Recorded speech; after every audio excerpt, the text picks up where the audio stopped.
I caught the tail end of it, I guess. I didn't know what he was talking about. Gin. Okay. Welcome back to the 43rd Ryder Cup here at Whistling Straits. We're with Dustin Johnson. Dustin, welcome to your 5th career Ryder Cup. A little bit different role for you in this team room than you may have had in the past. In all honesty, did you ever see yourself as the oldest, the most experienced, and sort of the wise veteran in the room? No, it's, thinking about it, this year, obviously, being the oldest by a few years, it's kind of a little strange for me just that, I've never been the oldest. I always felt like I was one of the younger guys on the team. So still feel that way.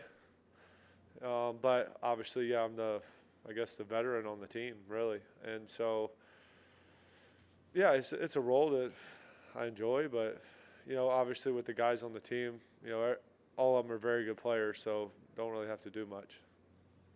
Gotcha. Okay, let's hit the room for some questions for Dustin. I guess we're going to start over at number 7, back right. Yeah, as the veteran on the team, you've seen a bunch of different team dynamics. This team in particular seems to have kind of a youthful fire. What's your read on how this team and the vibe around it compares to teams that you've played on in the past? Yeah, it's definitely a little different, obviously, with us all being, fairly young.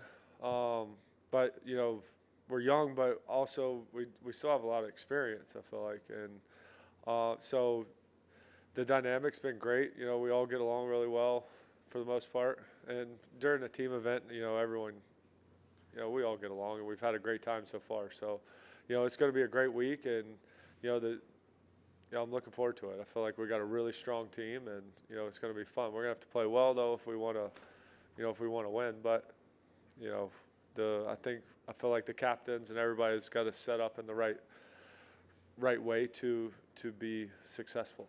Have they been needling you at all for being the old guy on the team? No, not really. Okay, we're going to go to 24. Dave. Dustin, good morning. You have probably as much experience as anybody here on the American team. Pivotal holes this week in your mind, other than obviously if a match gets to 18, that's pivotal. But are there other holes that you look at and say they could be really pivotal for this week? I think they're all pivotal. There's not really necessarily one hole that's going to be pivotal. The golf course is good. It's, depending on the weather, it's a tough golf course. Obviously, they've cut the rough down a little bit, which will help. But, you still got to play some good golf, to make birdies. But so, to me, and especially in a format like this, every hole is pivotal, really. I'd like to see 13 set up drivable. Oh, it doesn't matter. Are they thinking about doing that? Possibly.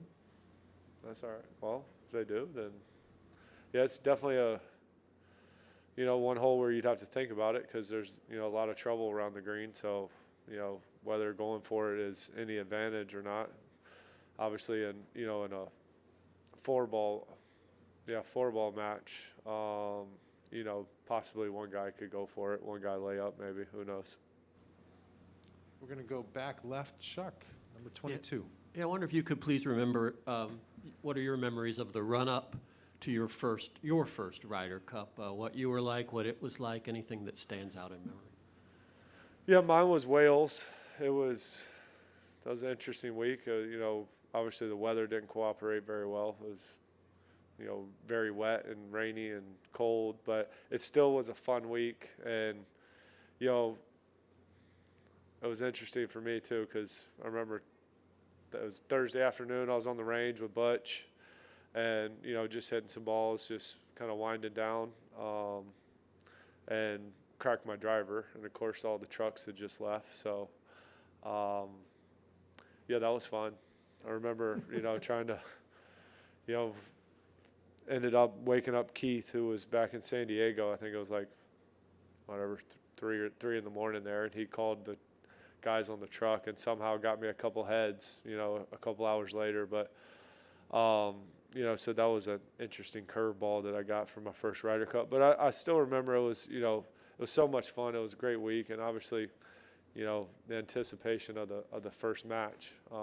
Obviously didn't go quite as well as we would have liked to, but it still was a lot of fun, great memories and very enjoyable.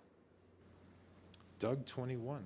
Without getting into gin or roulette, what would be, if someone were to ask you, given the accomplishments of the U.S. team over the years, why does Europe keep winning? What would you say? What do you think they do that allows them to get the results they get? They just play better. It's really simple. Whoever plays better is going to win.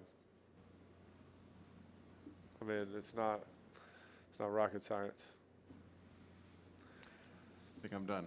Okay, shut down. Let's go to number 3 over on your right. Go ahead.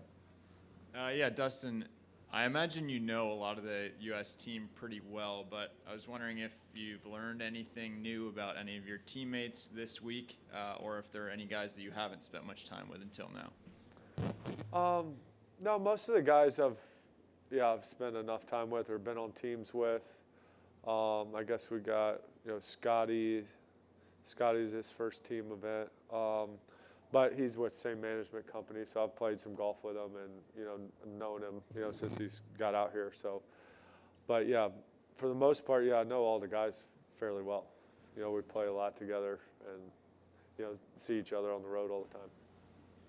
We're going to go back right to Derek, 11.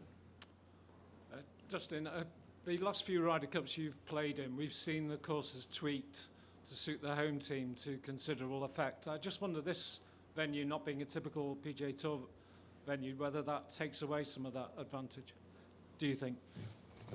No, I mean, it's, this golf course, obviously it's a great golf course. It's difficult.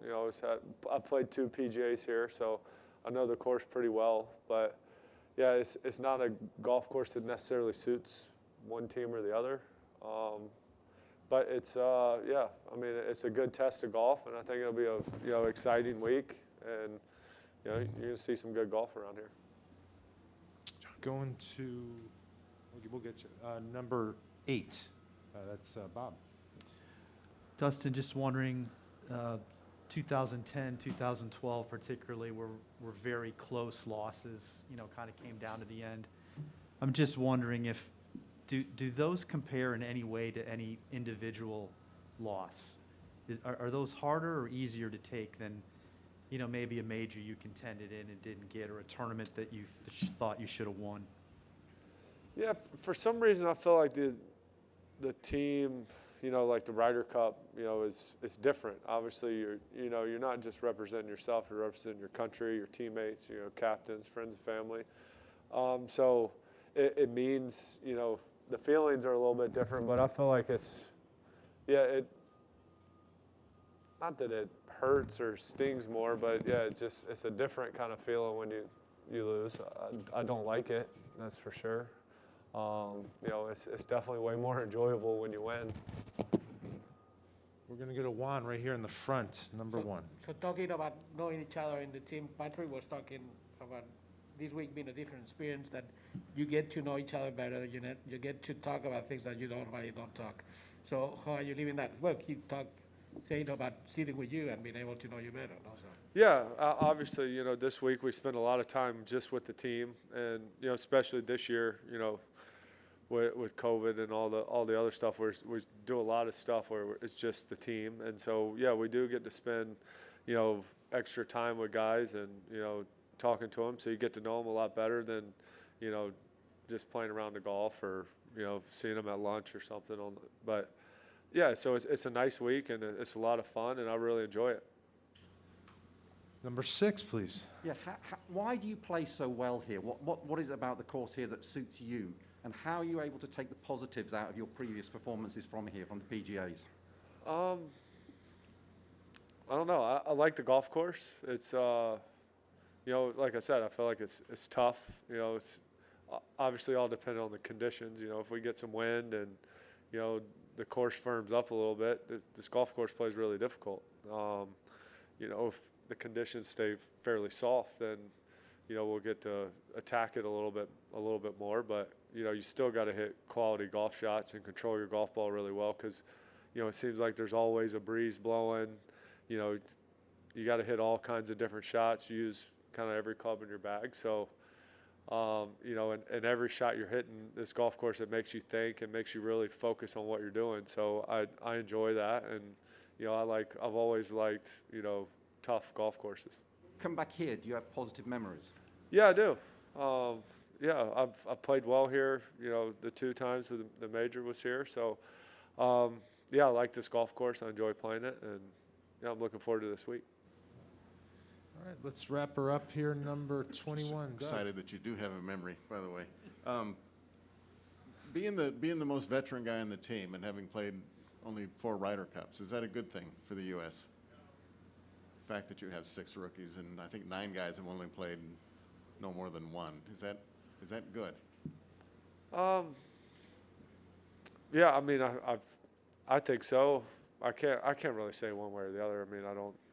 You know, we've had the teams I've been on in the past that feel like we've had tons of experience and hasn't worked out so well. So maybe this is a you know, kind of a obviously different generation of golfers coming up, and you know, we've got some really talented players, and so you know, young guys that maybe don't have all the memories of losing all these Ryder Cups. So maybe this is the recipe.